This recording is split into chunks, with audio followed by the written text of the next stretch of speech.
webconferência realizada durante a quarentena, por conta da Covid-19, pelo Programa de Formação para a Docência do Ensino Superior da UFC, por meio da COIDEA e IDEA. Inicialmente, queremos agradecer aos palestrantes, professor Dr. Álvaro Jorge Leite, professor titular da UFC, e ao professor Almir Castro Neves Filho, professor adjunto da UFC, ambos médicos pediatras renomados. A palestra intitulada Cuidados em Saúde para Crianças em Tempo de Pandemia.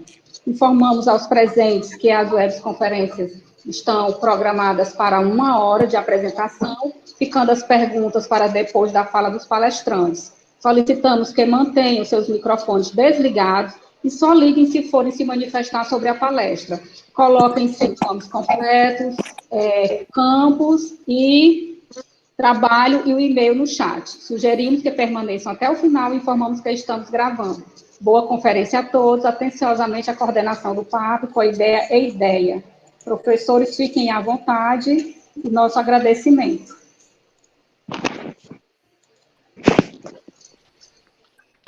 Ok, Mazé, muito obrigado pelo convite, um prazer estar com esse grupo, né? Eu precisava, acho que tanto eu como o professor Almir, uma informação. Esse grupo, ele é formado basicamente por professores. Professores da Universidade Federal do Ceará são os nossos convidados que estão em estágio probatório. E temos também outros professores que não estão, mas, em geral, o nosso público são os professores em estágio probatório. Ótimo. De todos os campos, viu? Interior, a gente tem muita gente do interior, isso é muito bom. Então, vamos começar por aí.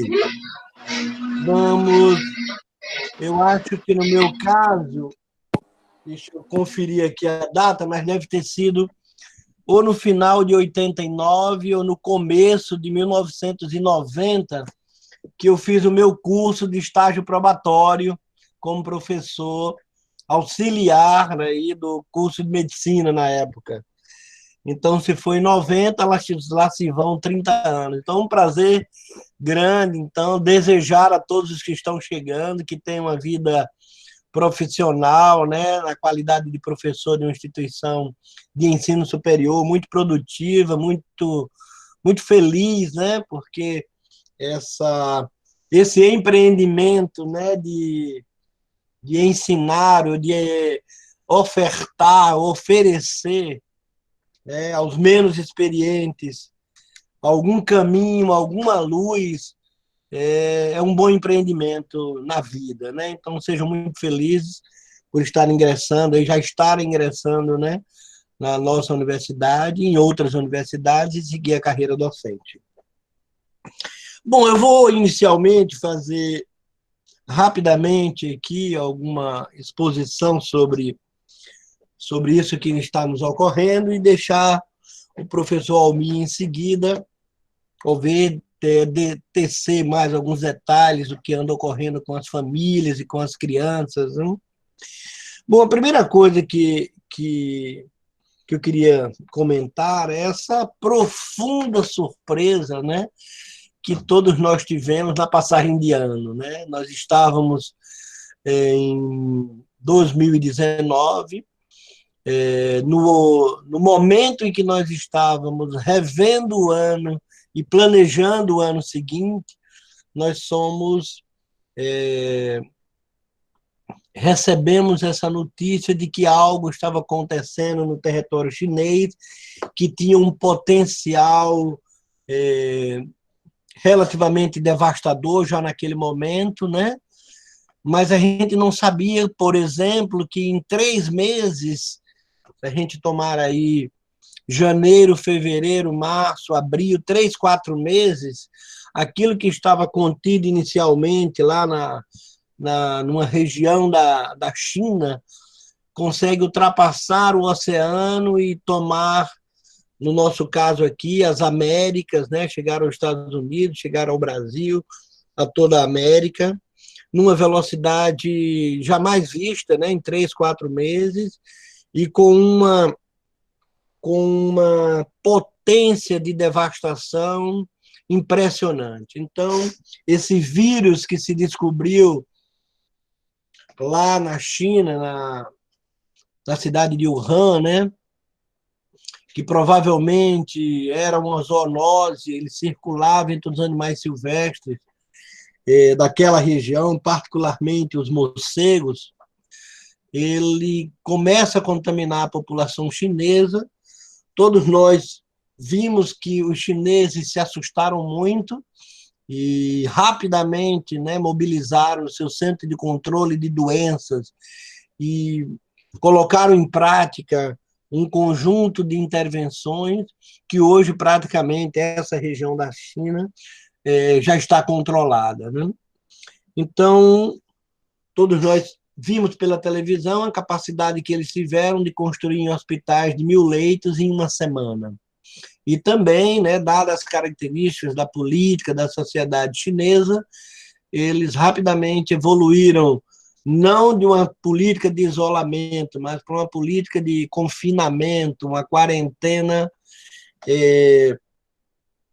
que levou à obrigação, né, dos cidadãos chineses ficarem em casa, praticamente saírem só para suas necessidades essenciais, uma política, portanto, bastante rigorosa em relação às liberdades individuais, mas que se mostrou lá na China rapidamente debelar aquela infecção que inicialmente acometeu adultos, né?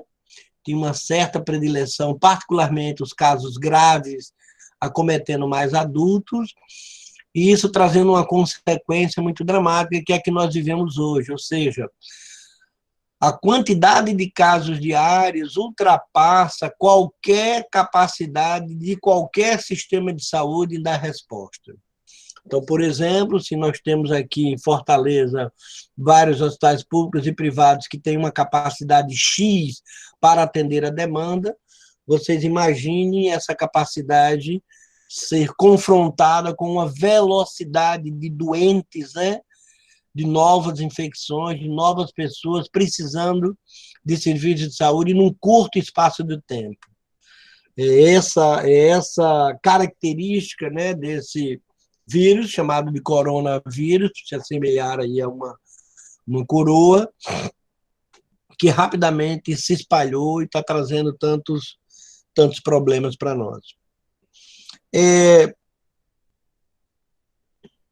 Uma característica também dessa rapidez, né, com que esse vírus ele se dissipa, né, é que estima-se que cada pessoa seja capaz de num raio aí de 1,5 metro, 2 metros, contaminar a outra pessoa. E estima-se até que cada pessoa acometida infecte mais 2 ou 3 pessoas, em alguns cenários até 4, 5. Então, vocês imaginem que qualquer secreção de via aérea, seja nasal, seja gotículas de saliva, contamine alguém numa distância de 1,5 metro, 2. E mais recentemente, né, uma preocupação grande que já se tinha com os outros vírus, que é a possibilidade da sua disseminação por via fecal, né? Essa circulação aí fecal-oral sendo capaz também de sobreviver os vírus, né, em matéria fecal, em ambientes onde a higiene não é rigorosa, esse vírus também se disseminar por essa via. O outro grande problema que nós estamos vivendo, inclusive, para controlar a epidemia, ou a pandemia, é o problema dos assintomáticos, né? Então, é um tipo de doença, particularmente em crianças, em que uma boa parte das pessoas que estão contaminadas, que estão com o vírus albergando em seus tecidos, ela não sente nada, né? São chamados, então, pacientes que têm o vírus chamado de Covid-19, né? Coronavírus, correspondente ao ano em que ele foi descoberto, 2019, e a pessoa não sente nada ou sente sintomas muito leves, parecidos com qualquer infecção viral. Aliás, nós pediatras lidamos com infecção de vias aéreas, sejam superiores ou inferiores, todo dia na nossa prática. Acho que um pediatra, se tiver um plantão, perto de 70% das doenças que ele atende é alguma doença respiratória. Se ele tiver no consultório, isso chega a 30%, 40%. Então, doença respiratória é o dia a dia do pediatra, porque nós temos mais de 300 sorotipos de vírus, né, que acometem a via respiratória, e nos primeiros anos de vida a criança não tem imunidade contra a maioria desses vírus. É tanto, todos vocês lembram, que nós temos um pacote, uma oferta de vacina nos primeiros anos, que à medida que a criança vai crescendo, essas vacinas vão ficando mais espaçadas, exatamente porque a gente sabe que a criança precisa começar a organizar o seu sistema de defesa já na vida intrauterina, daí um dos focos do trabalho dos obstetras e também dos pediatras no pré-natal é garantir que essa gravidez ocorra, né, de tal maneira que a nutrição do bebê seja feita e esse bebê consiga, já na vida intrauterina, organizar a sua imunidade. Quando ele nasce, todos nós sabemos que existe a chamada vacina natural, né? Algo que a mãe produz no corpo dela, que é capaz de dar a vida a seus filhos por os próximos 6 meses, que é o leite materno. E esse leite materno tem uma série de características que aumentam o sistema de defesa da criança. Uma delas é uma imunoglobulina chamada IgA, um tipo especial de IgA secretória, que é como se ela formasse um tapete por toda a via respiratória, bloqueando essa quantidade enorme, né, de vírus que está no ambiente. Uma criança pequena, como eu comentei, nos 5 primeiros anos, pode ter 5, 6, 7, 8 infecções respiratórias agudas por ano, porque, por mais que tenhamos esse pacote de vacinas, essa imunidade produzida pelo leite materno e o que ele trouxe da mãe, da sua vida intrauterina, a quantidade de vírus, né, e seus antígenos com potencial para infectar os bebês, as crianças pequenas, é muito grande. Então, nós temos, sim, um pacote, e o Brasil se orgulha de ter um sistema, né, de vacinas, de ter um programa ampliado de imunização que não fica a dever a nenhum país desenvolvido, né, e totalmente gratuito, e de total confiança, que protege contra uma série de doenças. Mas, como eu estava comentando, nós temos só de vírus mais de 300 tipos de vírus, chamados vírus respiratórios, então, aonde o coronavírus, que já existia, não são 7 tipos de coronavírus que existia, mas essa mutação que vem aí, provavelmente a sua origem já está confirmada, melhor dizendo, né, dos morcegos, por processos de mutação, apresentou essa capacidade invasiva e essa rapidez de disseminação. Então, estava comentando a dificuldade que nós temos nesse momento de identificar, porque não temos testes, as pessoas que estão albergando o vírus na sua via respiratória, mas não estão doentes ou estão doentes levemente. Parece que esse é uma característica das crianças, por uma série de questões ainda, de hipóteses ainda em estudo. Todos nós sabemos que as crianças, particularmente as menores de 10 anos, são, quando acometidas, apresentam quadros clínicos mais leves, né? Parece que as crianças adoecem na mesma quantidade que os adultos. O problema é que as formas assintomáticas ou as formas leves nas crianças ganhou um destaque enorme, né? Isso, do ponto de vista pediátrico e do sofrimento familiar, isso é uma coisa muito boa. Vários países, inclusive, não têm óbito em crianças menores de 10 anos, nem mesmo hospitalização de crianças graves, precisando de recursos de UTI. No entanto, como infelizmente as notícias não são só as boas, né? As crianças apresentam um quadro também muito muito pleiomórfico, muito diferente, né? Vou deixar para o Almir falar as várias alterações que estão aparecendo na pele. Vocês sabem que o coronavírus já foi identificado em praticamente todos os órgãos, né? Todos os órgãos que nós temos, e eles, consequentemente, podem acometer esses órgãos. Algumas doenças, inclusive, estão sendo estudadas, algumas vasculites, algumas associações, né? Mesmo com o dado objetivamente demonstrado que as crianças têm formas mais leves. Então, o grande problema que nós temos hoje não é com os meninos assintomáticos, não é com os meninos que têm quadros leves nem moderados, né? Os meninos, desculpem, as pessoas. Exatamente do total de casos, aquela pequena fração que vai precisar de atendimento hospitalar, se calcula aí entre 20% e 30%, e destes que vão precisar de cuidados intensivos, né?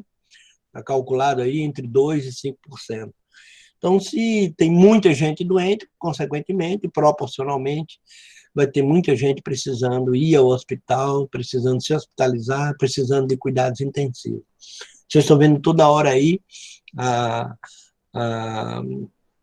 conjunto de iniciativas, né, para produzir respiradores, para comprar respiradores, para capacitar profissionais, e vocês sabem, vou deixar o Almir também vai conversar sobre isso, o quanto os profissionais nessas situações de estresse, nessa exposição, estão adoecendo, né?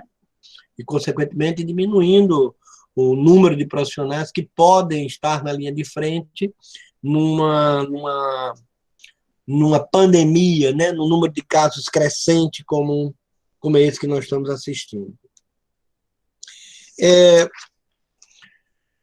Bom, outra coisa, então, para passar a palavra para o Almir, a gente pode, né, ir fazendo aí um bate-bola, claro, uma coisa especificamente do campo da pediatria, diz respeito às repercussões que essa doença, né, está tendo nas famílias e nas crianças, né?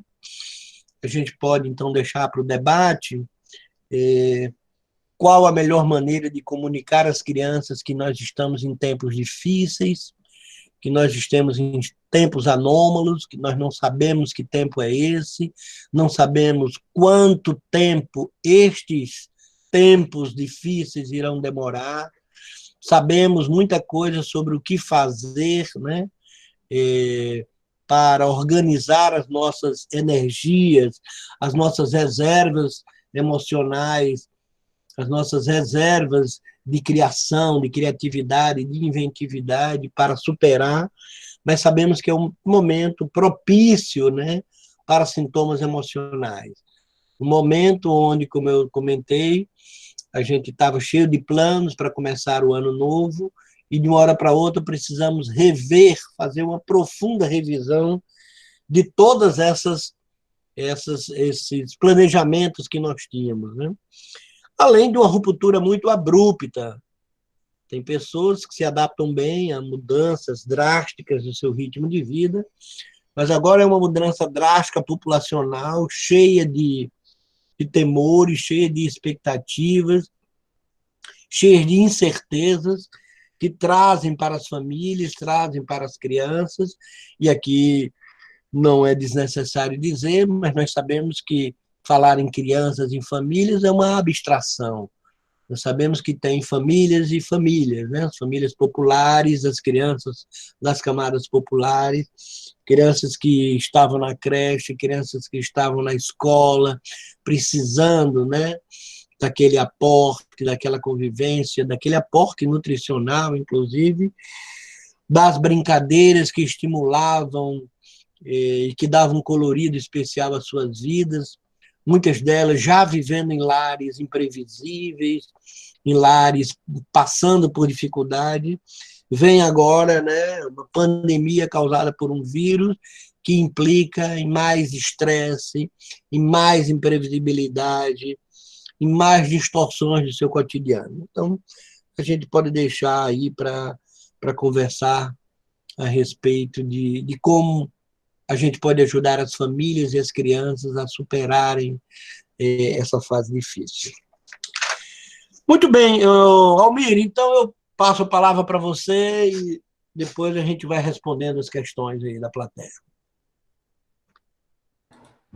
Ok. Mas eu estou entendendo que vários dos professores não são da área de medicina, não é assim? É, assim, tem muitos que não são. Tá certo. Boa parte, aliás. São curiosos, né? Como nós, queremos aprender. Então, olha só, era legal a gente traçar um percurso assim, para que o pessoal entendesse direitinho esses conceitos, né? Por exemplo, de epidemia, pandemia, são termos que estão surgindo aí que, às vezes, a pessoa incorpora, mas não sabe ao certo o que significa, né? Então, na realidade, a epidemia é uma descrição simples, eu acho que todo mundo sabe bem o que significa, é a ocorrência de casos de uma doença num número superior ao esperado. Quando a gente usa o termo pandemia, a gente está querendo dizer que essa situação está presente em todos os continentes do mundo e que, quando isso acontece, é porque a situação está fora de controle. Então, é interessante a gente ver na história que já existe relato, né, com vários nomes diferentes, de epidemias e pandemias desde muito antes da Grécia Antiga. A gente tem relatos, né, na medida que surgem registros na história, a gente percebe relatos de pragas, né, que era um dos nomes das epidemias, né, e pestes, né, que também serviu para rotular várias epidemias que a gente não sabe ao certo de que doença foram ao longo do tempo. Mas, seguramente, 5 séculos antes de Cristo, a gente já tem praga ocorrida em Atenas, relatada por historiador, documentado. Então, é muito interessante a gente observar. Na medida que as comunidades se estabelecem de forma isolada, e que o contato entre elas é diminuído, né, por questões de dificuldade mesmo de locomoção, você tem um início de Idade Média aí com poucas epidemias. Mas, na medida que começam assim, um incremento de viagens marítimas, a gente tem um fenômeno, que é a comunicação de pessoas entre continentes diferentes, né, com uma certa frequência, e alguns amigos que iam nesses navios sem serem convidados. Então, o mais incriminado deles são os ratos. Os ratos albergavam as pulgas, e as pulgas, então, a picada das pulgas transmitia o bacilo, né, o Yersinia pestis, que era o bacilo causador especificamente da peste bubônica.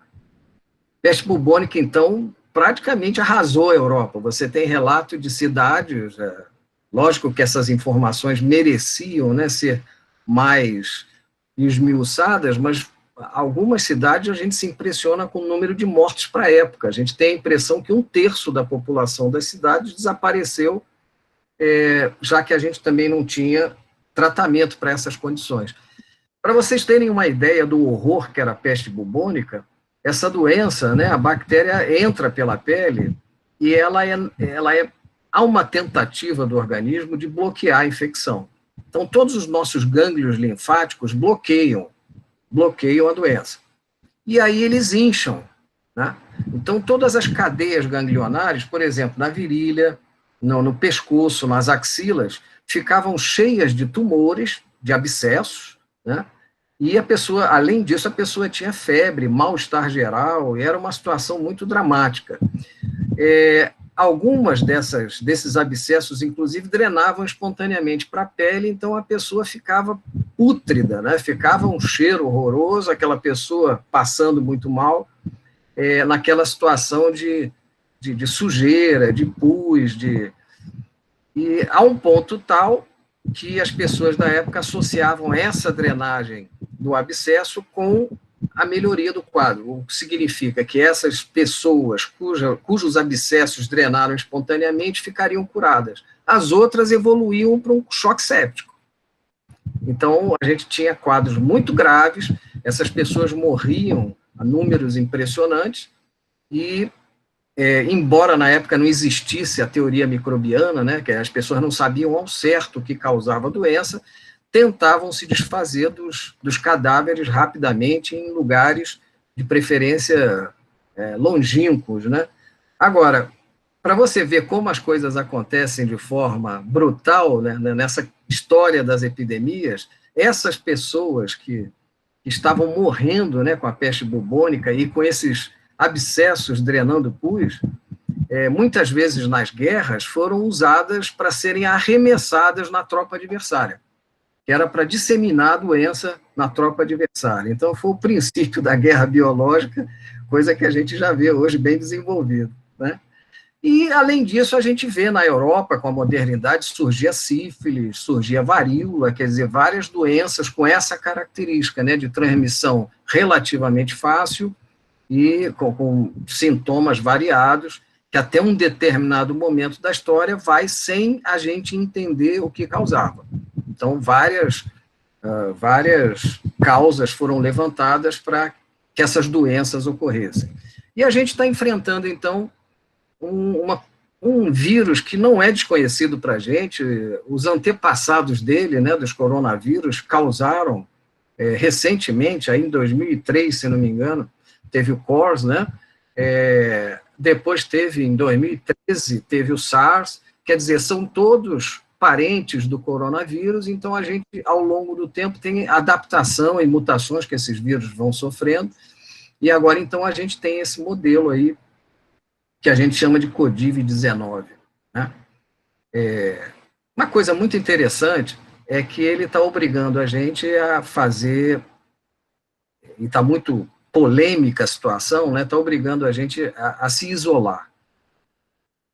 O Álvaro comentou sobre a incidência, né, de doenças respiratórias em crianças pequenas, e a gente entende, né? Depois que o menino passa, assim, depois que ele vence aquele primeiro momento de muita proteção, de cuidado com poucas pessoas, mamando no peito exclusivamente, quando ele sai desse ambiente de proteção e vai se expor, quer dizer, a exposição dele aumenta, e ele sai de casa, então, para trocar os vírus com os amiguinhos dele, na escola, na creche, ou então no parquinho e tudo. E esses primeiros 2, 3 anos de vida são anos em que a gente nota uma frequência bastante grande de infecções respiratórias em crianças. Curiosamente, aparentemente, esse vírus não tem, assim, muita predileção por criança.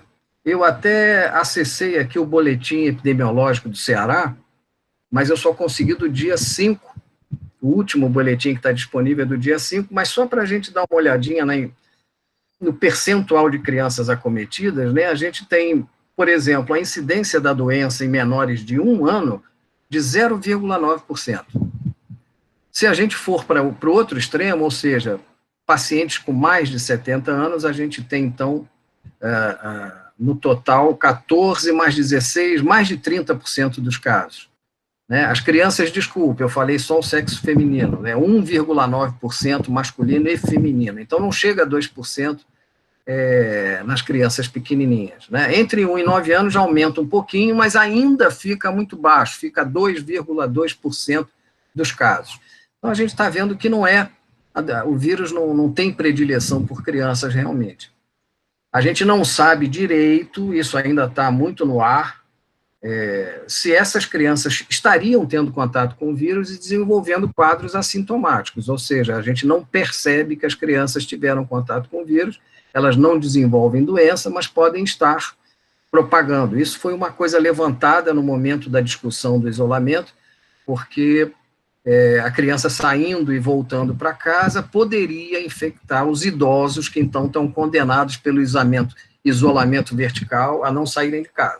Então, isso é uma coisa que a gente não pode garantir, é uma doença muito recente, a gente ainda não conhece bem as características dela.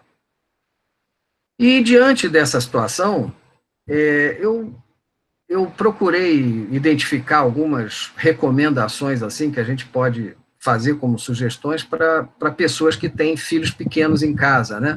E estão passando por uma situação muito curiosa. Eu tenho a impressão que para eles deve estar sendo muito bom, porque a criança gosta muito de ficar com os pais, então elas estão tendo uma oportunidade inédita, né? Em vez de irem para a rua, estão ficando com os pais o tempo todo. Então, olha só, a gente faz uma sugestão geral de filtrar informação, né?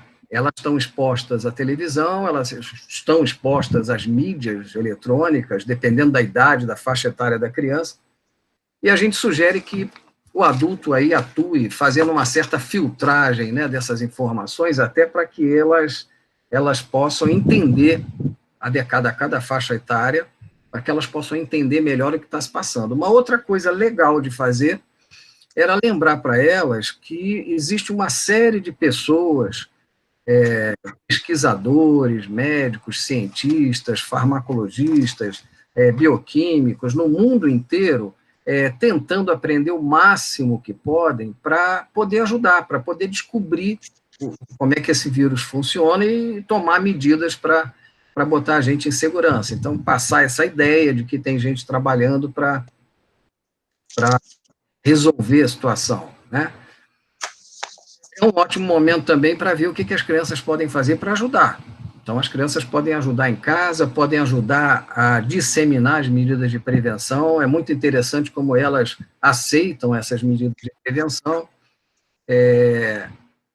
E prestar atenção, eu queria até que o Álvaro depois aprofundasse essa impressão, que a gente detectasse também precocemente sinais de ansiedade nas crianças. Não há dúvida que a rotina mudou, né? Não há dúvida também que algumas casas, talvez o ambiente não esteja o melhor possível, né? As pessoas também estejam estressadas e tudo, e as crianças não têm, muitas vezes, as maneiras tradicionais de expressar suas emoções, né? Mas quem conhece as crianças é capaz de perceber que as coisas não estão indo como dentro do esperado. Então, isso seria legal, ficar atento para os sinais precoces de que a criança está também se estressando, ou então está manifestando ansiedade, ou alguma coisa não está muito bem. É possível, né, manter as rotinas habituais, atividades que a criança faz, gosta de fazer, reproduzir. Algumas escolas estão proporcionando atividades online, com tarefas, Então, envolver as crianças nessas atividades, desde que ela tenha um mínimo de programação, né, no dia, seria legal também para que ela aproveitasse bem o tempo. E, voltando à mídia, né, tentar manter as crianças afastadas de determinadas imagens, né? A gente tem visto que a televisão está reapresentando várias imagens que já são muito chocantes para nós, adultos. Então, a visão daquelas covas, né, cavadas na terra, uma do lado da outra, em cemitérios aí de Manaus, de vários locais, e o transporte desses corpos, e corpos empilhados, e caminhão frigorífico levando corpos, quer dizer, são imagens que nem para a gente, né, são bem recebidas, né? Então, tentar poupar as crianças dessas imagens. Tentar ver também o que elas estão escutando no noticiário, né? Porque, além das imagens, o noticiário vem recheado, né, dessas notícias, de preferência muito chocantes, né, bem horrorosas. Então, trabalhar com elas o que está vindo dessas notícias, o que elas podem entender disso e como passar para elas, né? E uma outra coisinha que seria legal é ser um bom exemplo para as crianças. Se a gente está sugerindo uma série de medidas de prevenção, uma série de outros comportamentos, a gente deve ser um bom exemplo para a criança se espelha muito no que vê, e principalmente nas pessoas que são de referência para ela. Então, é importante que a gente tenha essa imagem legal, que a gente passe para elas, além de segurança, seja exemplo, mesmo dentro dessas condições que a gente está vendo. Então, eu volto a palavra para o Álvaro e a gente vai ficar aberto aí para o debate, para quem quiser conversar também, falar ou perguntar, a gente está à disposição. Muito obrigada, professor. O professor Álvaro quer falar ou a gente parte para as perguntas? Não, vou aguardar aí, aguardar questões. Pronto, pois eu já tenho uma, né, para os professores. Eu vou inaugurar aqui o bloco. Eu fiquei aqui pensando, né, fazendo uma relação entre a saúde e a educação. e pensando nas crianças que estão em casa e que estão sem poder se alimentar direito, né? Então, assim, o que os senhores pediatras diriam, assim, minimamente para que essas crianças passassem, né, bem, entre aspas, né, por esse momento tão difícil da pandemia, que a gente sabe que a alimentação é vida, né, é saúde, é tudo. O que os senhores me dizem sobre isso? Mas essa coisa, quando a gente fala em alimentação de criança, é muito interessante, né? Porque culturalmente, né, existe uma ansiedade, né, para que a criança coma bem, e ao longo do tempo se estabeleceu um critério muito ruim, que é o critério quantitativo, né? Então as pessoas ficam muito satisfeitas quando a criança come tudo. Não interessa o que foi que ela comeu, mas os adultos, em geral, ficam satisfeitos quando a criança come tudo. E um outro fenômeno muito interessante é que quem fica alegre quando a criança come são os adultos, não é a criança. Então, uma coisa legal de fazer era trabalhar esses conceitos, passar para a criança, lógico, né, dentro de cada faixa etária, passar a responsabilidade de uma série de providências em relação à saúde para ela. Lógico, supervisionado. Então, alimentação é uma questão que a gente pode trabalhar a questão educacional. Ela tem que entender desde o início que comer é bom para ela, não para a mãe dela, não para o pai dela. É bom para ela, para que ela se satisfaça, para que ela cresça saudável, né? E tudo. Então, essa ideia tem que ser passada para ela, tanto na teoria como na prática, né? E estimular a autonomia em relação à alimentação também, desde de idades bem tenras, né? Então, a criança de 1 ano e meio, 1 ano, 9 meses, já é capaz de levar a comida à boca e se alimentar sozinha, sob supervisão, e deve ser estimulado. A hora da alimentação também é super legal que seja uma hora agradável, de preferência com as pessoas da casa, que são pessoas que ela gosta, que é um costume da família patriarcal extensiva, antiga, que ao longo do tempo foi se perdendo. Então, a gente proporcionar um horário de prazer, né, que seria esse horário da refeição coletiva, seria legal também. Em relação à questão qualitativa da alimentação, não muda das recomendações gerais, desde que você consiga abastecer a tua casa com as coisas saudáveis, né? Então, eu tenho certeza que todo mundo está tendo um pouquinho de dificuldade para conseguir frutas frescas, para conseguir legumes e alguns alimentos perecíveis e tudo, e a gente cai na tentação de usar aqueles alimentos pré-prontos, né, pré-fabricados, aqueles que o Ministério está fazendo uma carga, né, aqueles processados e ultraprocessados e tudo. Então, dentro do possível, manter a criança na alimentação habitual dela, né, estimular que ela tenha autonomia em relação à alimentação, que ela valorize a alimentação dela, né, que entender que aquilo ali é bom para ela, que ela participe da alimentação junto com a família e que seja o mais variado e saudável possível. Quando você correlaciona a saúde e educação, eu acho legal porque o pediatra ele tem esse costume de passar questões educativas através da puericultura, né, através da criança, do atendimento da criança pequena. Então, a gente costuma, através de vários aspectos, inclusive alimentação, de reintroduzir na família atitudes saudáveis.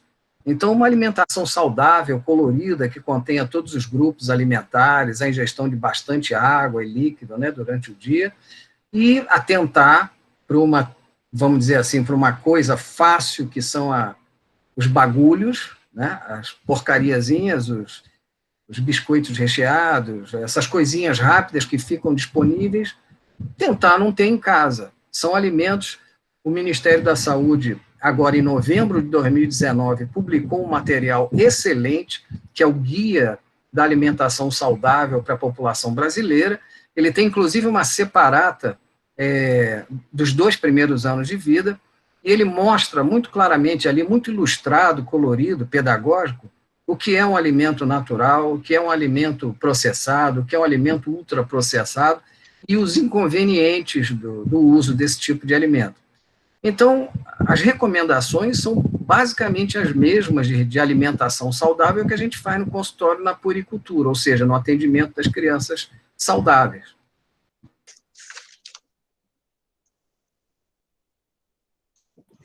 Mas é? Obrigada, professor.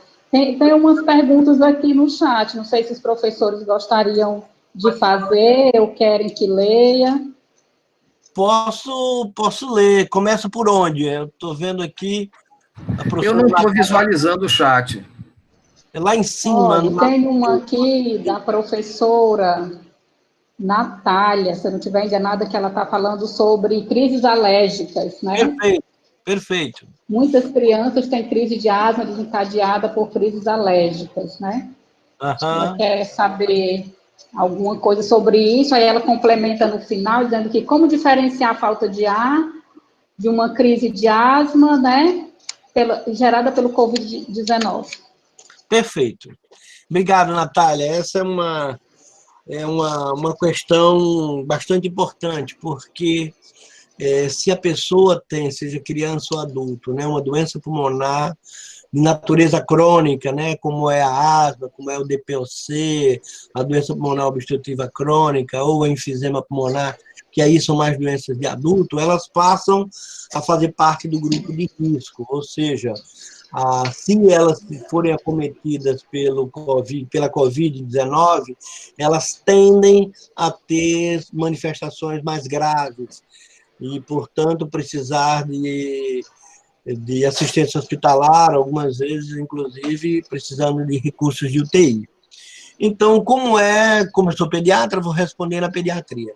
As crianças asmáticas, né, que têm asma, mas uma asma que está controlada, elas funcionam, do ponto de vista das suas defesas para esse vírus, praticamente igual a uma criança que não tem asma, se ela estiver controlada, seja com o uso de medicamentos ou sem medicamentos. Então, ela está levando a vida dela normal, eventualmente ela toma os remédios de controle, né, para evitar a recorrência das crises, tem vida normal, dorme bem, frequenta bem a escola, suas atividades físicas estão normais, ok, vida normal.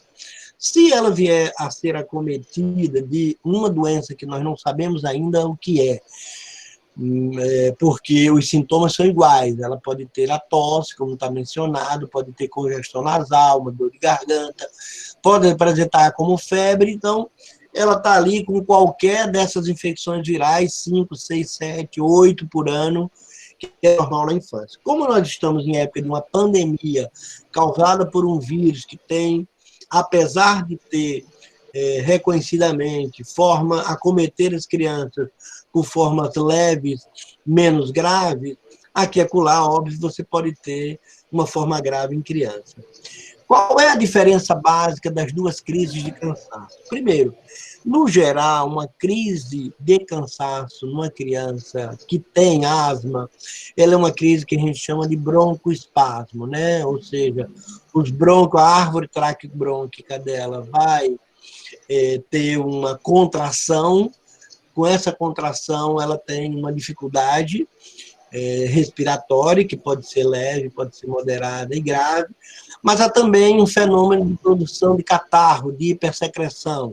Então, a ausculta pulmonar dessas crianças vai demonstrar que elas têm catarro, que elas têm secreção na árvore traqueobrônquica. Isso dá um tipo de ruído especial que a gente chama de sibilo, um ruídozinho, um chiadozinho, uma chieira, não é? Que nós somos capazes de identificar pela ausculta com o estetoscópio e, claro, em casos graves, até sem estetoscópio, dá para perceber que a pessoa está chiando. Muito bem. A imensa maioria dessas crises, essas crises não são graves.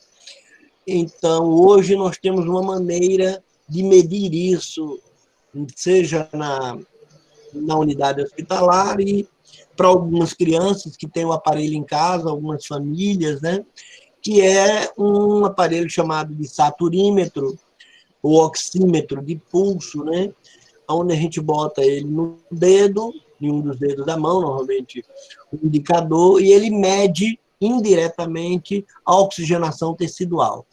Em crianças, quando ele for menor que 92%, significa dizer que ela está com hipoxemia. Quer dizer, a baixa de oxigênio define obrigatoriamente a necessidade de ir para o hospital. Mas do ponto de vista de uma família que não tem isso, a criança está cansada, está apresentando uma crise de asma?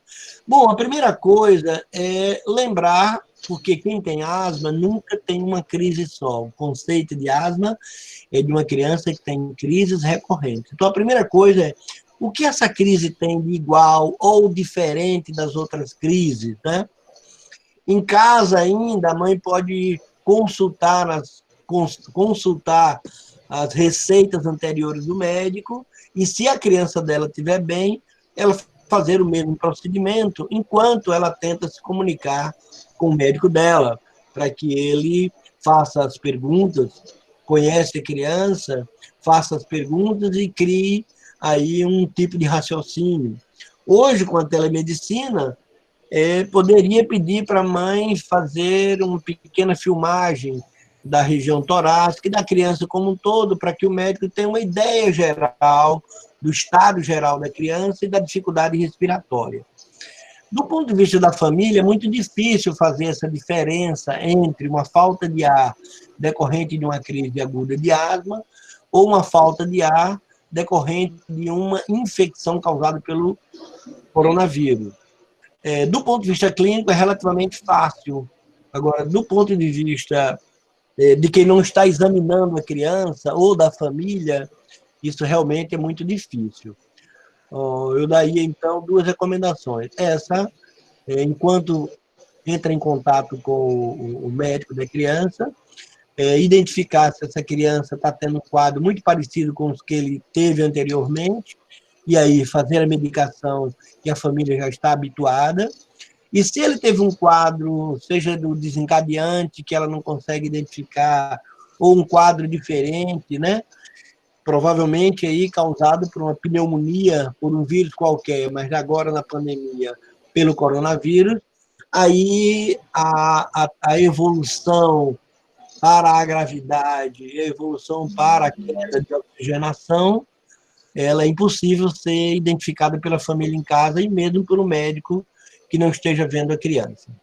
Então, resumindo, observar se essa crise é muito parecida com as que a criança já teve, tomar as medidas que toma toda vez que a criança tem uma crise, enquanto recebe a resposta do seu médico. E se tiver uma maneira objetiva, como é a saturação, a medida indireta dessa oxigenação tecidual, fazê-la, e se tiver menor que 7,92, procurar assistência médica. Vocês conseguem ver o fórum? A professora Mari, ela está perguntando aqui quais são os sinais de ansiedade em crianças. Ok, eu vou comentar. Obrigado, então, professora Mari. O problema de como nós nos adaptamos a uma situação estressante, como é essa pandemia, né? Como é esse movimento todo da nossa sociedade. Só se fala disso das 7 da manhã às 7 da noite. O professor Almir já comentou o quanto essa superestimulação faz mal aos adultos. Imagina as crianças que, dependendo da idade, têm pouca capacidade de compreender a verdadeira natureza dos problemas. Ela compreende, sim, desde o nascimento, ela já compreende qualquer mensagem que se dê para ela. Se você rir para um bebê de 2, 3 meses, ele sorri para você. Se você fizer cara feia para ele, der a língua, etc., ele vai perceber que isso não é uma manifestação positiva, ele vai chorar, vai fechar a cara. Se você der um beliscão ou deixá-lo sozinho chorando, ele vai também manifestar a sua insatisfação. Ou seja, a criança já tem, aliás, é uma das coisas que mais amadurecidas que os bebês têm, são os seus 5 órgãos do sensório, né? Eles já enxergam com algumas limitações, mas depois de 6 meses tem visão integral, eles ouvem muito bem, ele tem um tato muito bom, ele tem um paladar muito bom, de tal maneira que as crianças são completamente seres emocionais, tanto quanto a gente. Então, ela está captando ou capturando o que está ocorrendo na família, o que está ocorrendo na casa, o que está ocorrendo na sociedade. Primeira coisa, a recomendação que eu daria é não deixar a criança sozinha para compreender o que ela ainda não pode compreender sem a mediação de um adulto. Então, um adulto de confiança dela, onde ela se sente segura deve ter a capacidade de ouvi-la e de responder no nível dela toda a verdade. A criança suporta toda a verdade. Quando a criança percebe que estão suprimindo a verdade dele, eles tomam isso como uma traição e produzem um distanciamento, uma raiva, uma agressividade. Então, já voltando aí para os sintomas de ansiedade. Eu vou entender a ansiedade nesse cenário, Meire, como uma situação de estressante. Todos nós sabemos, quando nós estamos estressados, o que acontece com a gente.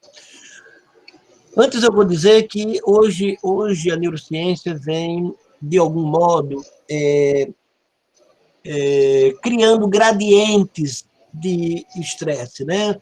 Todos vocês acabaram de recentemente passar por um estresse, que foi o concurso para professor.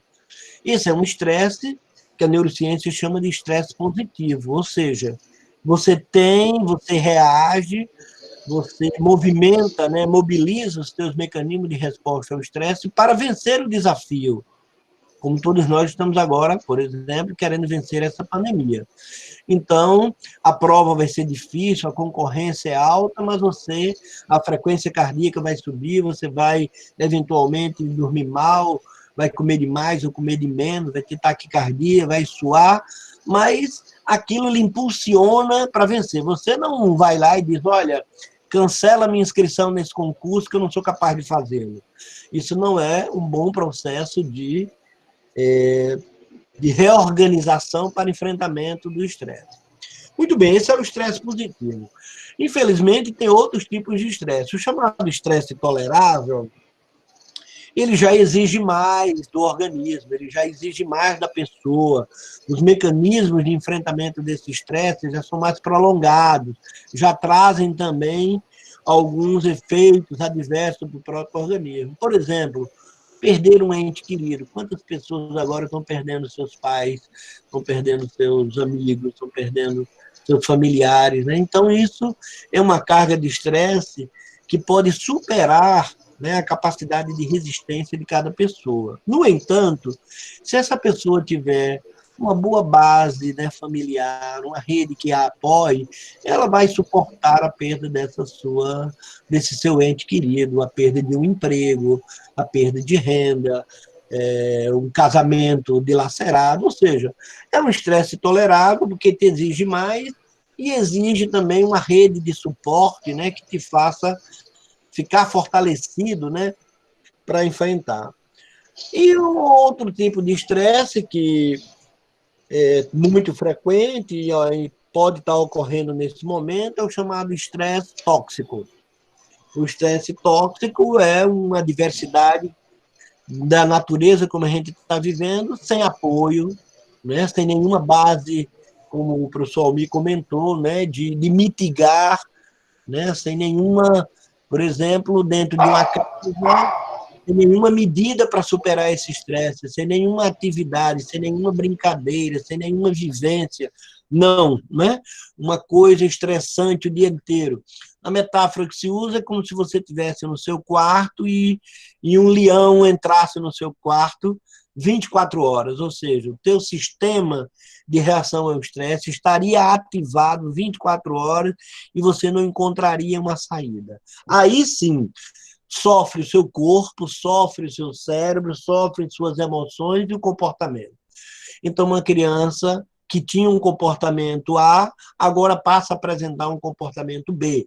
Seja ele, como o Almir comentou, na alimentação, comendo de mais ou de menos, os problemas de sono, os problemas de relacionamento com os irmãos, relacionamento com os próprios pais, a agressividade, algumas coisas, dependendo da idade, que ele já havia superado, né?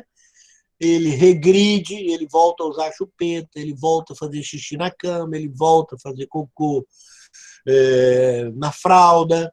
Ou seja, a ansiedade aí está manifesta em função da idade da criança, por ela ou retornar a padrões de desenvolvimento anterior, ou ela perder a capacidade de se autorregular como ela tinha. Então, ela caía, ela imediatamente se levantava, alguém dava um cheirinho, dava um abraço, ela superava. Ou seja, ela vai perdendo essa capacidade de se autorregular e vai manifestar isso no corpo dela, nos sentimentos dela, na tolerância às frustrações, nos comportamentos. Isso denotando que os recursos que ela tem, recursos psíquicos, recursos emocionais, para enfrentamento, né, desse padrão de ansiedade, desse padrão de estresse, ela não está conseguindo obter tampões, né, não está conseguindo obter por parte da sua família o contraponto carinhoso, o contraponto de segurança, o contraponto de afetos e confiança para superar. E aí o organismo dela vai ficar completamente ativado, como eu comentei o caso, a analogia do animal no nosso quarto, e vai ficar com um estresse contínuo, ativando aí a sua pressão arterial, a sua frequência cardíaca, o seu funcionamento do intestino, o seu funcionamento mental. Então, é mais ou menos por aí que a gente vai identificando se essa criança está com um estresse normal da vida, como todos nós estamos, ou um estresse que já passou um pouquinho da conta, que ela vai precisar de mais apoio familiar, ou um estresse tóxico, que o apoio familiar teria que ser maior ainda e, eventualmente, a necessidade de busca de atendimento profissional especializado. Mas eu vi aqui no chat algumas questões que eu queria aproveitar antes que eu esqueça. Pronto, fica à vontade, professor. Isso, porque eu até ia comentar na hora que eu fiz aquela exposição e acabei esquecendo. Por exemplo, tem a Letícia perguntou sobre o uso de máscara em criança pequena, né, criança pequenininha. Alguns países estão até proibindo o uso de máscara em criança abaixo de 2, 3 anos, por risco de sufocação. Essas máscaras dificilmente ficam bem adaptadas, né, ao rostinho da criança. A criança, inclusive, baba, lambe, mastiga a máscara e tudo, e ela acaba não funcionando como proteção, nem para a pessoa que está falando com ela, nem para ela, criança. E com esse risco de sufocação, outros usos da máquina, né, da máscara, esses países então optaram por proibir mesmo. Aqui é uma recomendação não usar máscaras em crianças pequenas, abaixo de 2, 3 anos. O Fernando Souza também colocou a questão da vitamina D. Está muito badalado, tem gente fazendo uso de vitamina D à beça por conta própria, né, porque acha que não está pegando o sol e tudo, mas a gente queria alertar que os estoques de vitamina D que a gente tem habitualmente, eles demoram muito para se esgotar. Então, não precisa correr atrás de vitamina D, porque a gente acaba ficando preocupado com o contrário, a gente acaba ficando preocupado com a intoxicação por vitamina D. Você tem na farmácia atualmente produtos com altas doses de vitamina D. Então, tem as pessoas mais assim ansiosas, elas podem estar fazendo uso de mega doses de vitamina D, e não é o caso. A gente tem mais problema com intoxicação por vitamina D do que por carência, né? A gente vive num lugar muito claro, Fortaleza é uma cidade muito clara, né? E mesmo que não tenha sol franco alguns dias, a própria claridade já ajuda muito, e dentro do possível você pode tentar expor a criança à claridade ou ao solzinho que sai. Ele pergunta também qual seria o melhor momento no dia. Isso está dando uma confusão danada.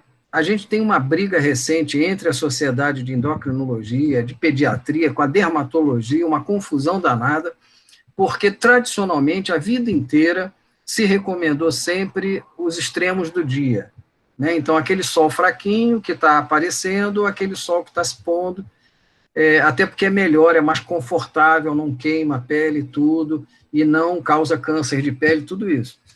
Mas a turma acha que a angulação dos raios solares que produzem, né, os raios ultravioleta, B e A, aquela coisa toda, então, parece que está em questão qual é a melhor hora do dia para expor como finalidades, né, de absorção, de converter a vitamina D que a gente tem em forma inativa depositada na pele. Na realidade, se o bebê já tem a medicação dele prescrita pelo médico, mantém, e ele também retira a vitamina D de alguns alimentos que ele consome, principalmente produtos de origem animal, lácteos e tudo. Então, não há necessidade, as reservas de vitamina não vão se esgotar daqui para ali, elas demoram para se esgotar, não precisa sair correndo atrás de vitamina D, não. E um outro comentário também, essa questão do isolamento, a gente parece que vai entrar num momento de mais rigidez, né? A gente tem aí pelo menos 5 níveis de distanciamento social e de isolamento como estratégia para reduzir a transmissibilidade do vírus e diminuir a incidência da doença. A gente está aí num nível e vai passar para um nível um pouquinho mais rígido. Se não me engano, a partir de amanhã, a gente vai evoluir para o isolamento social aí mais rigoroso, né, que o pessoal chama de lockdown. Dentro desse aí, não tem conversa. Não tem conversa, não. Aí é ficar em casa mesmo. Só vai sair para situações emergenciais ou então os trabalhadores que são trabalhadores essenciais e mesmo assim portando crachá ou então um documento que foi fartamente divulgado aí, preenchido para explicar o que está indo fazer na rua. Muita gente está debatendo a questão da eficácia desse método. O distanciamento social, o isolamento social, ele é um método de prevenção primária, né? É uma medida de precaução, de prevenção primária, ou seja, ele na maior parte das vezes, ele deveria ser aplicado precocemente. Mas como ele causa muito transtorno, ele tem repercussões na economia, como a gente está vendo, e na rotina das pessoas, os governos demoram muito, exigem muito em adotar essa estratégia. Se você reparar bem, e analisando a pandemia no mundo, você vai reparar que tem alguns países que foram mais, vamos dizer assim, os governos foram mais precisos, atuaram na hora certa, como Taiwan, como a Austrália, e você tem um número muito inferior de casos e mais ainda de mortes. Então, não há dúvida sobre a eficácia do método. Nós, como pediatras, podemos dar desse depoimento. A gente trabalha nos hospitais, eu garanto para você que as internações por bronquiolite, por exemplo, por pneumonia, de outras causas, diminuiu tremendamente nas crianças. A gente não tem visto as doenças da época, né? O primeiro semestre aqui em Fortaleza, a gente tem muita chuva e a gente tem uma incidência, um pico do diagnóstico dessa patologia que a gente chama bronquiolite. Ela frequentemente é confundida com pneumonia e frequentemente também termina em internação. A gente não tem visto essas crianças dentro das enfermarias dos hospitais. Não é porque elas não estão procurando, não, é porque elas não estão adoecendo. Elas estão em casa, resguardadas. Então, elas não estão adoecendo. O isolamento social, o distanciamento social, é eficiente, mas ele tem um grave problema.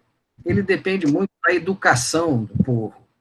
Então, em países em que é possível você ter uma flexibilização chamada isolamento inteligente, você pode até negociar com as pessoas que elas façam negociações nos seus condomínios, nos seus bairros, para, vamos dizer assim, de forma revezada, utilizar determinados espaços públicos. Mas aqui no Brasil a gente tem um problema grave. A impressão que a gente tem é que a gente está lidando com crianças pequenas, o que a gente vê na rua, de pessoas sem nenhuma necessidade de estar na rua, dá a impressão a gente que a gente está lidando com criança e não com adultos.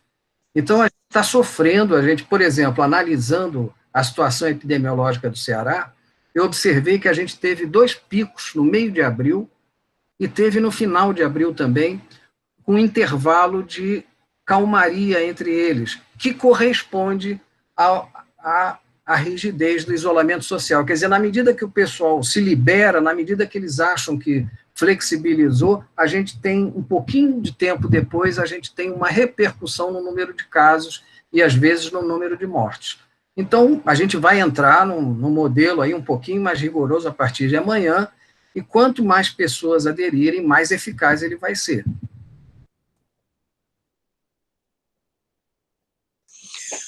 Ok? Mazé? Oi. Eu queria só... Eu vou responder aqui uma pergunta, mas eu queria comentar o que o Almir acaba de falar aí sobre sobre o problema do isolamento, da quarentena, do confinamento, né? Tudo bem, professor. Além desse problema da autorresponsabilidade, né? Ou seja, que é o problema da vida humana, que é nascer numa situação completamente de dependência do adulto, e à medida que você vai se constituindo, você vai assumindo cada vez mais a autonomia da sua própria vida. As crianças de 1 ano e meio, 2 anos, 3 anos, elas, quando ganham autonomia motora, ou seja, aquele bebezinho que até 1 ano, né, só andava 5 metros se alguém o levasse. E ele agora é seduzido por essa capacidade de pegar, de jogar, de ir buscar, de se locomover, de fazer as coisas que ele quer, que a habilidade motora dele já possibilita, né? Isso é muito sedutor. Os autores usam a expressão de que é uma explosão quântica no comportamento da criança. É nesse nível, né? Do mesma maneira que com 3 anos, quando a linguagem já está mais estruturada, a linguagem já dialoga mais com o pensamento, já é produto do pensamento, é uma fase em que as crianças conversam, né, como a gente diz, pelos cotovelos, adoram falar, falam o dia todo, perguntam por quê, são verdadeiros cientistas, né, querem saber tudo. Então, é outra fase de evolução quântica, né? O quanto é sedutor começar a pensar, começar a entender mais apropriadamente o que os outros me dizem, ser capaz de ser compreendido pelas pessoas, etc. Então, esses são 2 grandes momentos de desenvolvimento da autonomia da criança. Lá na frente, da adolescência, vai vir outro tipo de autonomia, que é deixar de ser essa criança ainda dependente do núcleo familiar e começar a ser seduzido por essa busca de autonomia da idade adulta. Então, quando eu me diz lidando com crianças, né, eu queria fazer a correção de que criança compreende muito bem uma mensagem do adulto. Fora dessas 2 idades, da onde ela tem autonomia, e essa autonomia leva à crise de birra dela entre 1 ano e 2 anos e meio, 3 anos, né, ela tem uma capacidade muito grande de tomar os adultos como referência delas, né? Eu digo até algumas vezes, desculpe minha expressão mais dura, de que ela não teria por que não confiar no adulto de referência dela. Se o papai diz algo para ela, se a mamãe diz algo para ela, tirando novamente essa fase, essa idade da birra, aí, 1 ano e meio, 2 anos, até 3, ela tem uma tendência muito grande a abrir o ouvido desse tamanho para dizer o que é a minha mãe, né, que faz tudo para mim, está dizendo para mim, o que é que o meu pai está dizendo para mim, a minha avó, a minha babá, seja quem for o adulto de referência. Então, essa referência, né, que nós vamos levar para a vida adulta, no desenvolvimento da nossa autonomia. Então, uma parte do que está ocorrendo hoje, quando eu me diz lidando com criança, eu faria um adendo a isso aí, que tem a ver com a questão também de que nossos modelos de referência na vida social estão muito esgarçados. E a multiplicidade, né, de orientações, particularmente daqueles que na hierarquia social deveriam servir de exemplo, isso está muito estilhaçado na sociedade brasileira. Eu não sei se a minha referência é o pastor, é o padre, é o secretário de saúde, é o meu professor, é o prefeito, é o governador, é o ministro, é o presidente, ou seja, numa hora dessas, onde a gente devia ter minimamente um sistema social mais ou menos coerente, na dimensão em que todos nós precisamos entender que temos uma nação comum, que seguimos orientações de todos esses estamentos hierárquicos que deve ser comum, isso também atrapalha muito. Então, se você já tem, infelizmente no Brasil nós temos uma vida social um pouco desregrada, né, onde precisa ter uma lei para tudo, senão o sujeito toma a vaga do cadeirante, corta o sinal, etc., etc., e aí é um dos países que mais tem lei, é porque essa autonomia não está introjetada, né? Eu não faço não é porque não tem uma lei, eu não faço é porque isso não é razoável socialmente, eu não posso tomar a vaga do cadeirante. Então, nós temos, nesse sentido, uma fragilidade, e no momento desse de crise, de estresse, essa fragilidade se apresenta de maneira tão dramática. Então, era nesse sentido, porque se a gente não entender os motivos pelos quais a nossa população não está indo para o lockdown, não está indo para o confinamento acima de 50%, 60%, a gente também não vai entender quais são as estratégias de comunicação e de comportamento de todos os agentes que podem fazer com reverter. E aí a nosso achatamento da curva, ou seja, o número de doentes, a gente não vai conseguir reduzir o número de doentes, e uma crise que poderia durar 4 meses, 5 meses, pode chegar a 1 ano, 2 anos, inclusive com a chamada segunda onda. Mas, dito isso aí, né, tendo meu bedelho aí, a Meire me dá essa oportunidade de falar isso. Ela diz que a filha dela de 11 anos está chorando muito mais facilmente, está mais lábil, né? E a filha de 7 acalmou. O que eu queria dizer, então, desse aspecto é como é que a gente lida com um filho que está com receio, que está com medo, né? A primeira coisa, isso vale para tudo, né? Inclusive nós médicos lidando todo dia com isso, né? Existe um conceito chamado de validação de sentimentos, né? Se uma pessoa me diz que está tensa, eu não digo para ela, menina, acaba com isso, isso vai passar logo, logo, deixa de ser tolo. Não. Isso significa dizer que eu não sei ouvi-la, que eu não sei valorizar o que ela está querendo me dizer, que eu tenho um distanciamento das emoções dela. Validar significa reconhecer que aquela pessoa está temerosa, reconhecer que há algum grau de sofrimento, inclusive usar palavras. Por exemplo, eu imagino quanto isso possa estar sendo assustador para você, eu reconheço que essa situação não é fácil, eu estou percebendo que você está muito triste. Ou seja, quando eu digo alguma palavra dessa, que a pessoa vai compreender que as emoções delas estão sendo acolhidas pela outra pessoa. E, obviamente, como é pai e mãe, a gente pode lançar mão ainda de algumas estratégias. Por exemplo, filha, você sabe que o mundo inteiro, né? Olha aí, voltando novamente, né?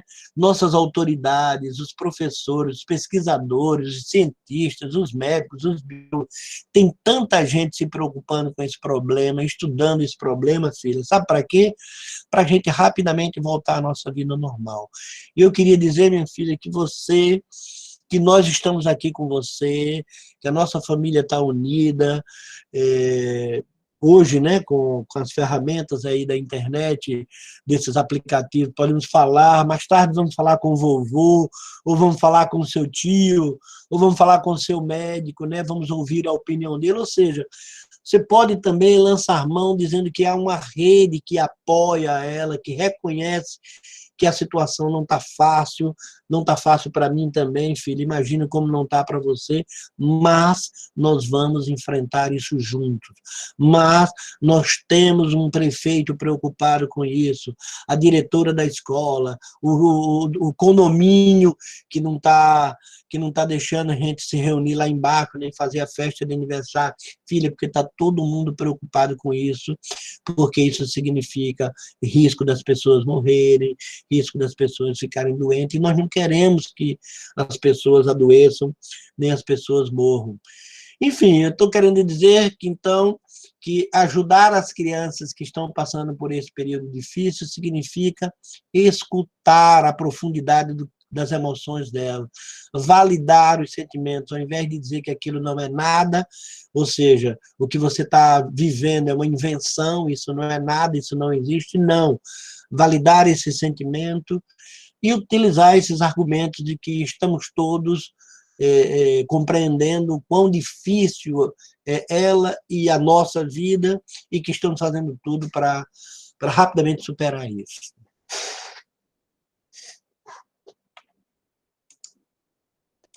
Quer fazer alguma fala para o pessoal me ir?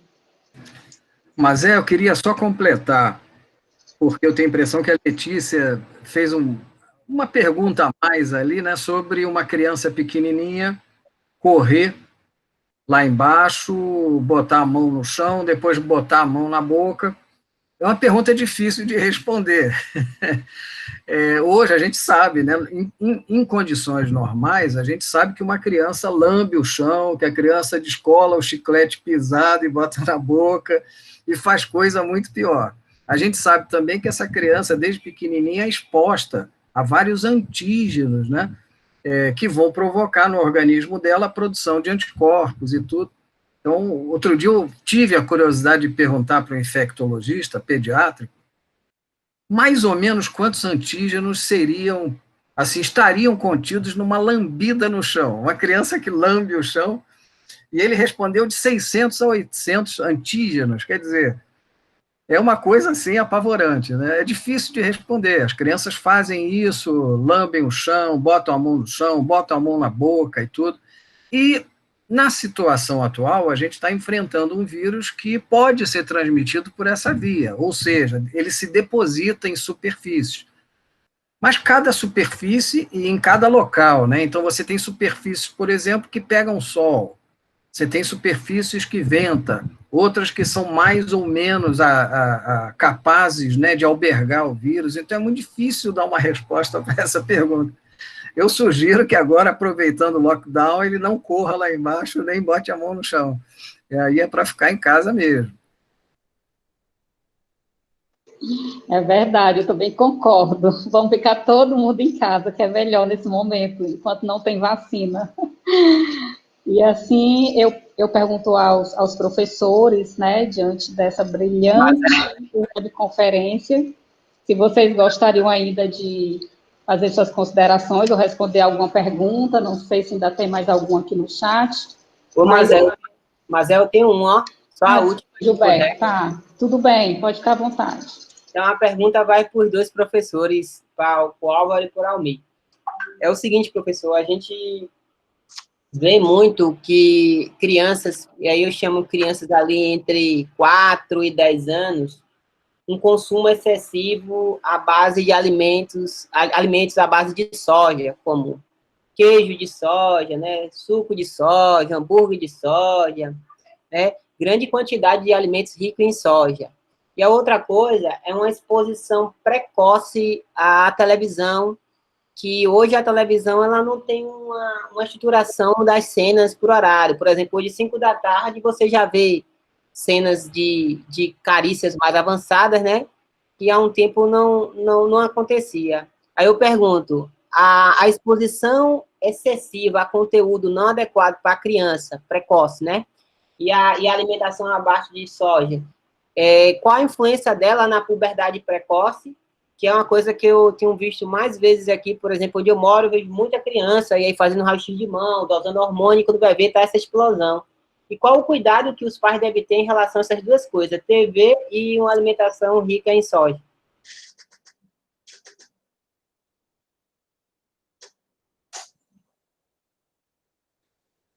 Oi, é porque eu estava desligado. Na realidade, a gente tem tido, né, muita informação desencontrada a respeito de alimentação. Não há nenhuma evidência que o uso, né, de determinados alimentos, porque contém algum componente que se assemelha ao hormônio, coisa do tipo, seja capaz de desencadear puberdade precoce nas crianças. Então, por exemplo, você citou a soja, mas muita gente pergunta pelo frango de granja, coisas desse tipo. Não há nenhuma evidência que... A gente chama isso de disrupção endócrina, né?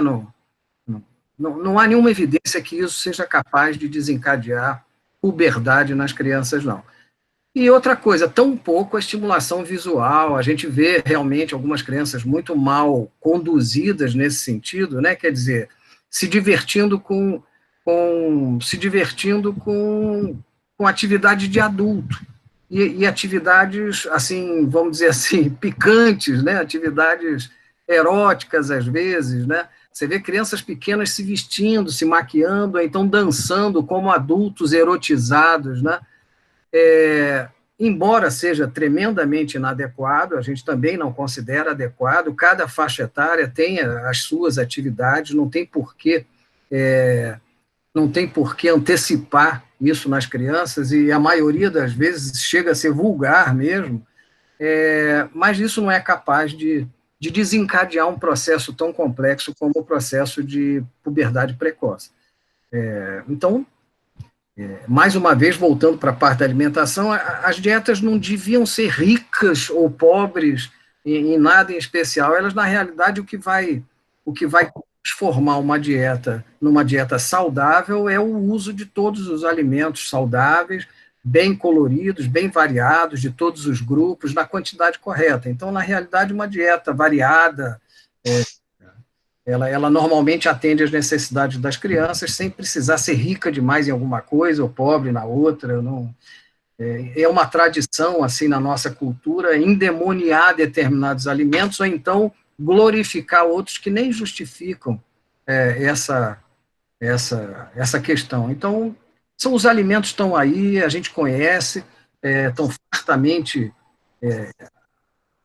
vamos dizer assim, as medidas de vida saudável e alimentação saudável, elas estão fartamente divulgadas.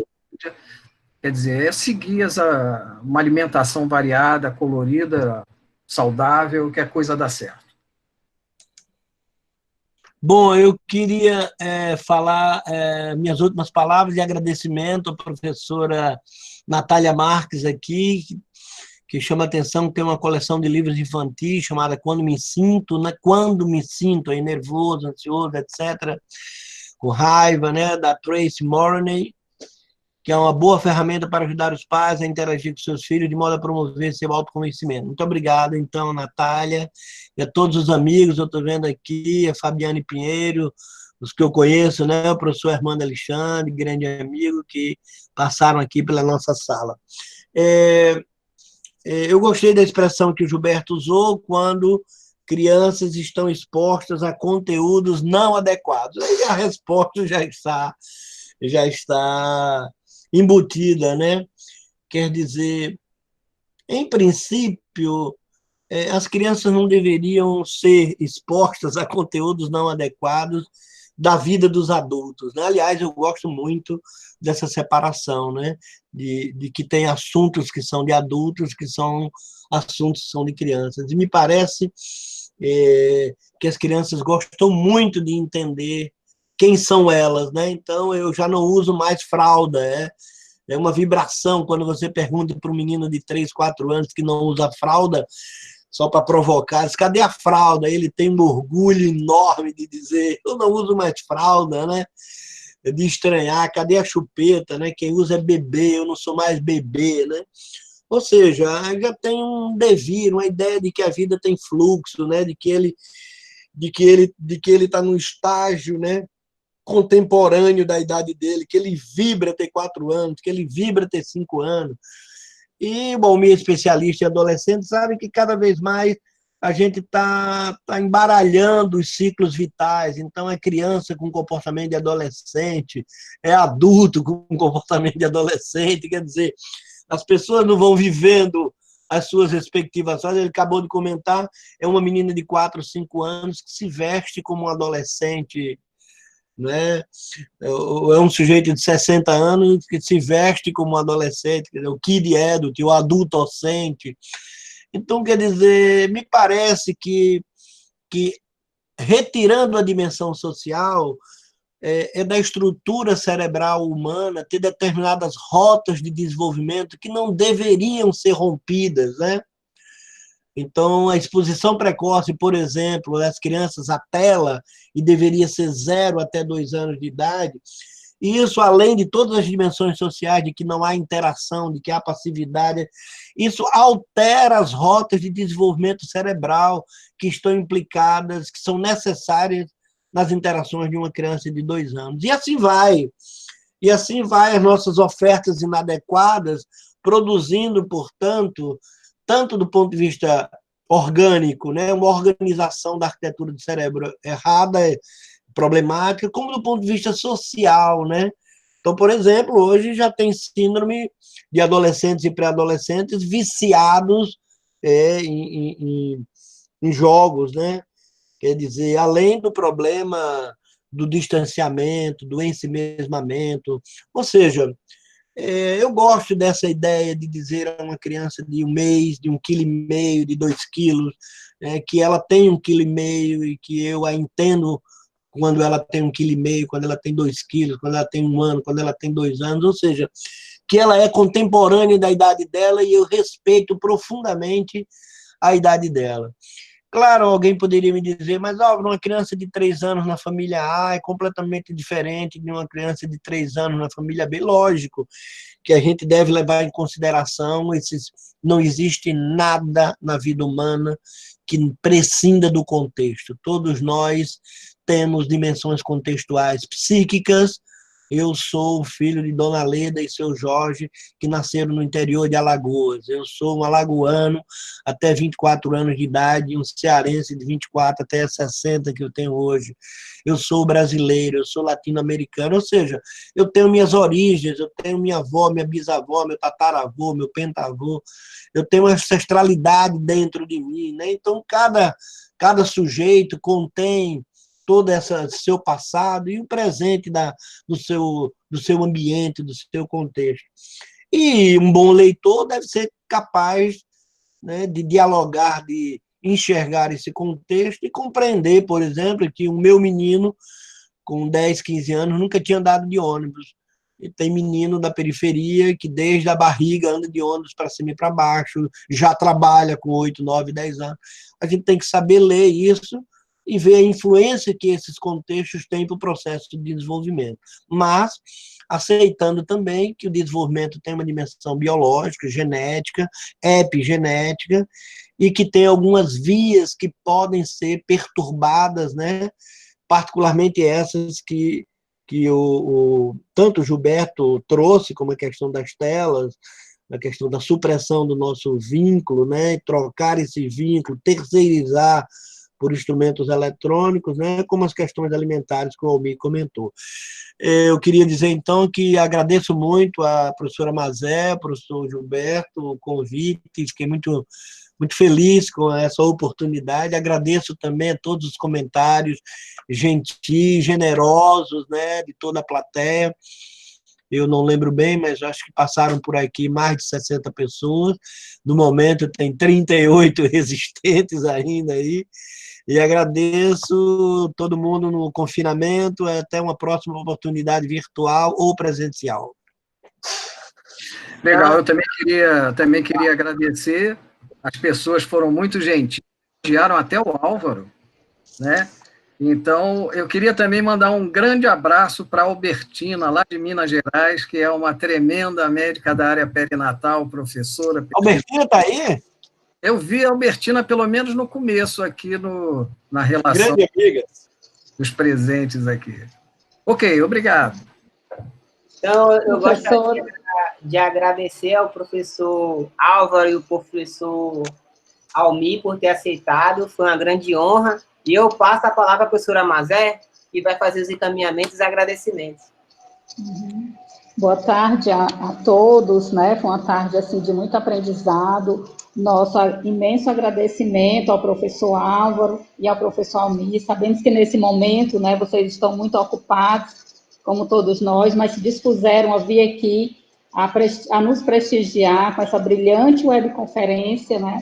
Nos trouxe assim, grandes ensinamentos. E em nome da COIDEA, da EIDEA, da UFC, nós agradecemos essa brilhante palestra, agradecemos também a todos os professores que estiveram aqui presentes, a professora lá da UFMG, que eu estava vendo aqui ela presente o tempo inteiro, né? As nossas webconferências, elas têm um público bem diverso, a gente chama os professores da UFC, mas aparece também outros professores, e isso nos dá muita alegria de saber que a gente está contribuindo e está atingindo outros públicos, né? Agradecer aos nossos professores que estão lá na Serra de Meruoca, no Crato, Crateús, Sobral, Xadá, todo mundo presente aqui. O pessoal de Crateús não falta, viu? Um pessoal assim bem dinâmico, então os campi do interior estão bem presentes, como também, né, os nossos professores aqui de Fortaleza também presentes. Agradecer ao professor Gilberto, né, por ter convidado vocês para esse momento. Agradecer também ao Sérgio, que é técnico e está no suporte aqui conosco, da frequência, e dizer para vocês que esse momento, assim, é um momento de muita reflexão, né, e que as tecnologias estão, de certo modo, nos aproximando nesse momento de isolamento. Então, ontem eu encerrei um evento que eu fiz online do meu grupo de 3 dias, né, com mesas online. E aí, uma das bolsistas, que é graduanda da UFC, ela fez um poema, e no final ela agradeceu, né? Ela disse, muito obrigada à tecnologia. Então, a gente tem que bater palmas nesse momento, né, para todas as pessoas que pensaram sobre a tecnologia, e por isso nós estamos hoje aqui tendo a oportunidade de, mesmo distante geograficamente, estarmos juntos, né? Então, toda a nossa gratidão, professor Álvaro e professor Almir, por esse momento tão importante e tão único, né? Muito obrigada mesmo, de todo o nosso coração, em nome do nosso programa de formação para a docência do ensino superior. Damos por encerrada a 27ª webconferência, desde o dia 6 de abril que estamos aqui, aprendendo muito com pessoas assim como vocês, viu? Um forte abraço. Tchau, Raquel. Tô vendo a Raquel Barreira aqui. Tchau, Mazé. A todos. Tchau, professor. Obrigada, viu? Obrigado. Professor Almir, um prazer, ainda não lhe conhecia pessoalmente, né? Mas vamos ter um prazer novamente em outro momento. Professor Álvaro, já tínhamos conversado, mesmo que também distante, né, professor Álvaro, mas já tínhamos conversado um pouco. E agradecer realmente a todos. Momento muito ímpar, né, que nós estamos vivendo aqui no nosso país. Tá bom.